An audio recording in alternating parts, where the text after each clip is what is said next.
7 ઠરાવો કરવામાં આવેલા છે ગ્રામસભાના, જે ઠરાવ ગામ લોકોની જાણ બહાર છે અને ગ્રામ પંચાયતના સભ્યોની પણ જાણ બહાર છે અને એ ઠરાવ અમે કેન્સલ કરવા માટે આજે આવેદનપત્ર ડીડીઓ સાહેબને આપવા માટે આવેલા હતા અને ડીડીઓ સાહેબ આજે આશ્વાસન આપ્યું છે કે ડેપ્યુટી ડીડીઓ સાહેબને ત્યાં સ્થળ પર તપાસ કરવા માટે મોકલવામાં આવશે અને તે રિપોર્ટ ડીડીઓ સાહેબને કરવામાં આવશે. 7 ઠરાવો કરવામાં આવેલા છે ગ્રામસભાના, જે ઠરાવ ગામ લોકોની જાણ બહાર છે અને ગ્રામ પંચાયતના સભ્યોની પણ જાણ બહાર છે અને એ ઠરાવ અમે કેન્સલ કરવા માટે આજે આવેદનપત્ર ડીડીઓ સાહેબને આપવા માટે આવેલા હતા અને ડીડીઓ સાહેબ આજે આશ્વાસન આપ્યું છે કે ડેપ્યુટી ડીડીઓ સાહેબને ત્યાં સ્થળ પર તપાસ કરવા માટે મોકલવામાં આવશે અને તે રિપોર્ટ ડીડીઓ સાહેબને કરવામાં આવશે. 7 ઠરાવો કરવામાં આવેલા છે ગ્રામસભાના, જે ઠરાવ ગામ લોકોની જાણ બહાર છે અને ગ્રામ પંચાયતના સભ્યોની પણ જાણ બહાર છે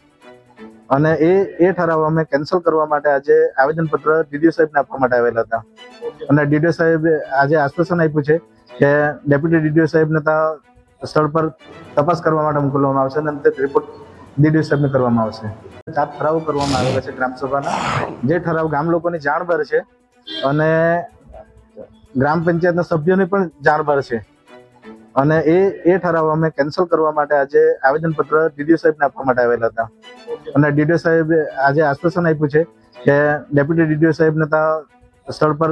તપાસ કરવા માટે મોકલવામાં આવશે અને તે રિપોર્ટ ડીડીઓ સાહેબને કરવામાં આવશે.